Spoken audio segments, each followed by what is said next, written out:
Hello everyone, I'm joined today by Chairman Leigh Pomlett and Chief Operating Officer Daniel Mole to provide supporters with an update on how behind closed doors football will look like at Walsall Football Club. Leigh, let's start with you. How much hard work has gone into preparing Walsall Football Club for behind closed doors football? I mean, a lot, Paul, and very thorough work has gone on. It's a huge amount of detail, which I won't bore everyone with, but suffice to say that a team has been working on behind closed doors football for some weeks now, and it's very detailed, very thorough, and very exacting. But it has to be right, because if you don't get it right, you actually can't open your stadium up. So, been a huge amount of work. The detail of it, Dan's much better placed to talk you through than I am. So, Dan, do you want to do that? Yeah, thanks, Leigh. Morning, Paul. The stadium behind closed doors is exactly that, behind closed doors. We'd love to have supporters here. Sadly, we can't. Just a message to supporters, please stay away. I know it's difficult, but that will make the operation a lot smoother if we haven't got supporters on site. So the stadium will be broken down into a green zone, an amber zone and a red zone. Amber is where the scouts, press, etc. will be. The red zone is the dressing room areas. We're fortunate here with the work we did over the summer, which means we've got two separate dressing rooms. So the home team will have access to the traditional home and away dressing rooms, and the away team will have access to the new changing rooms, which form part of the community hub build, which is reaching completion as we speak. So there's a lot of work that's gone in, as the chairman said, and rather than bore everybody with this video, I'm going to do a walk around with Tom on Saturday, so fans have got an idea of what behind closed doors looks like. I think it's better to see it rather than hear it from me. That's it. So obviously the most important thing in terms of behind closed doors is making sure everyone involved is safe, isn't it? Yeah, it is, and we have to be sure that everyone's safe, from the fans and the players, the officials, everything. And the EFL and indeed the government make it very, very clear the priority has to be to keep everyone safe, and we will be doing that. And there'll be no lack of care when people return to the stadium behind closed doors, when there are a few people, obviously, and when we prepare the stadium for when we can come back, early part of October, hopefully, then we are prepared for that as well. Yeah, cleared individuals will have to complete a health check. That's press, scouts, etc. All match day staff will need to wear a face mask.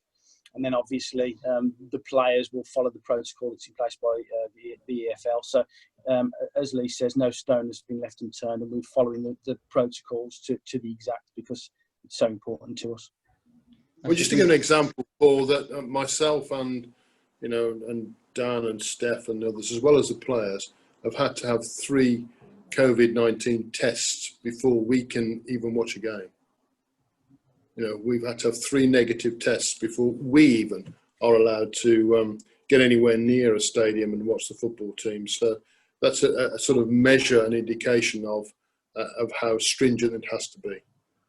That's it. It is such a very strict process, and safety first as always, which is why supporters will not, unfortunately, be permitted to the stadium. But is there a way they'll be able to watch the games? Will season ticket holders have access to a free iFollow stream? They will.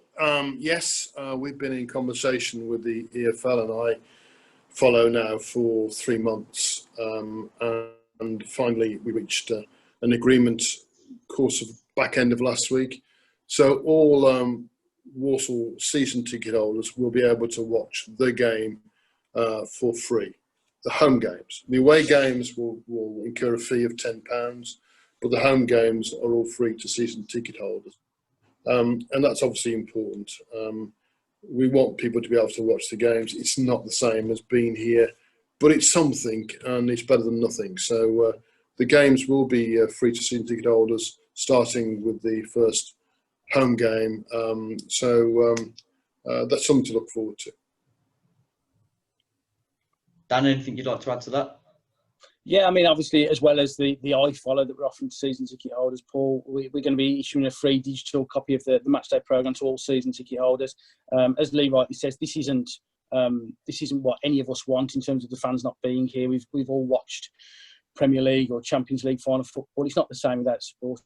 but we are committed to our season ticket holders as they've been committed to us. So they'll get free iFollow access, and they will get a free digital copy of the matchday programme, which will arrive in their inbox. So it'll be a different matchday experience for the short period, hopefully, of behind closed doors before we can return the stadium to socially distanced crowds, which is a big body of work that we're very far down the line on. And next week, myself, Leigh and Stefan, our Chief Executive, will have a further update Zoom call to supporters where we move on from discussing behind closed doors to what socially distanced crowds at the Banksy Stadium will look like. Let me just stress, Paul, that the iFollow is only free for the period between now and when the stadiums reopen again. So it's not something that's going to be available for free for the whole of the season. I mean, iFollow will be available this season, but not free. Whilst the stadiums are closed, it's free. When they're reopen, even socially distancing, then that obviously free pass goes away because you can actually come and watch the games. And let me make the point about away fans as well. When away fans buy iFollow, the home team gets the first 500 tickets, effectively. Over and above that, the team that sold it. So, in our case, if we were to play, say, 800 tickets, away tickets to play, let's say, Carlisle United, then 300 of those, the benefit would flow to us rather than to Carlisle United. So it is important from a cash perspective that we jump on board iFollow. It's a pretty decent offering, and it replaces football in the short term, as Dan says. We fully expect and hope and pray that we'll open the stadium in the first week of October. And then we're back to something of normality. We'll have, a few thousand fans in, albeit socially distanced. Dan, you touched on season ticket holders receiving a free digital copy of the matchday programme. We'll also be producing one print that supporters can purchase as well. How important is it that we as a club try and give supporters as good a match experience as possible from home?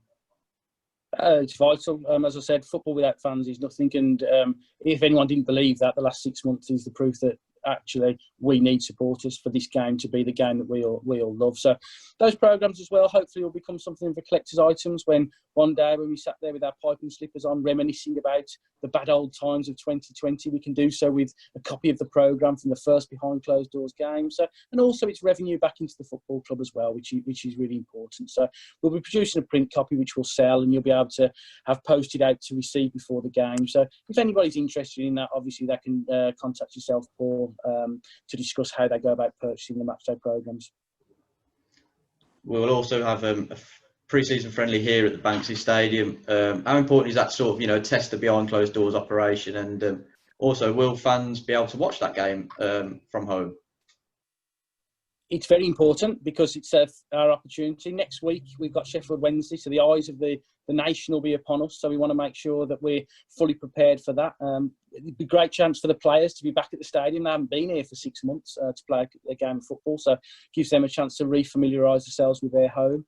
We can test the whole protocols that we've put in place, and fans will hopefully be able to watch it. I know you're working really hard with Tom and Sam and the rest of the team to be looking to produce a stream that we can stream live and free via YouTube, and more details on that will be released by the end of the week. So that's the hope for this weekend. Bert and Albion here.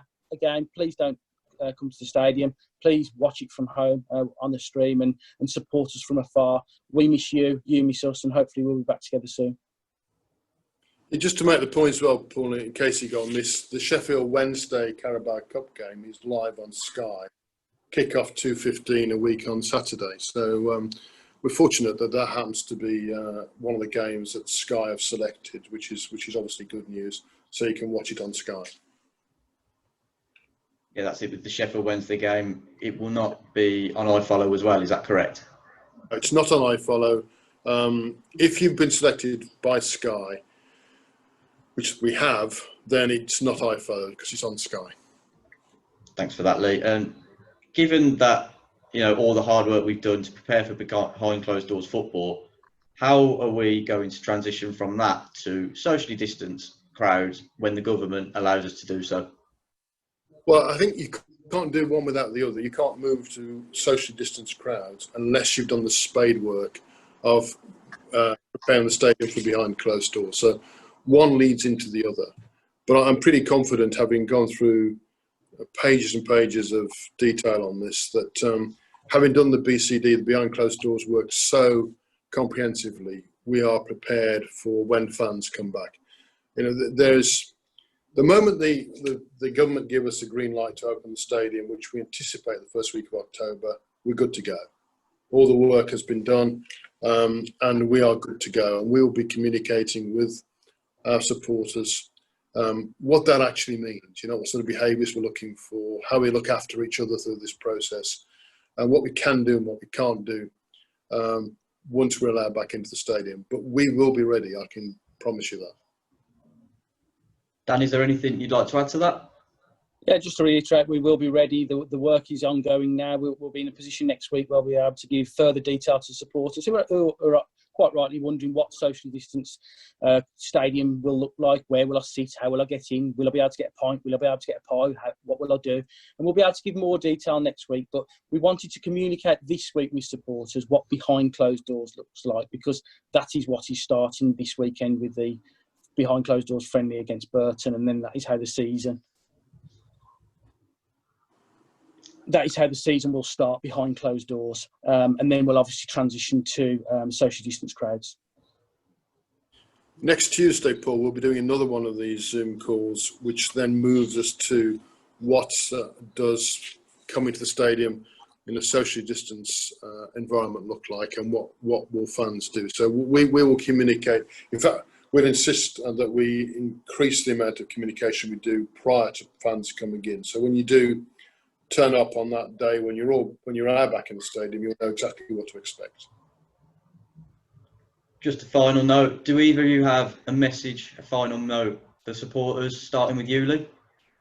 Yeah, I mean, thanks for your patience. I mean, it's been a long time, hasn't it, since we last able to watch our team play, and thanks for your patience. Thanks for putting up with the circumstances which we've all found ourselves in. We do care about that. I do care that you've parted with your hard-earned cash, and as yet you've not had much return for it. So I fully appreciate that, and we'll make it up to you as best we possibly can. I promise you. Same for myself, Paul. Just a massive thank you to all our supporters, season ticket holders, and our supporters for just their patience, their ongoing support, and as I say, we miss them as much as they miss us, and hopefully we'll be back together soon, and we'll do so in a really safe environment. Leigh, Dan, thank you very much for joining us this morning.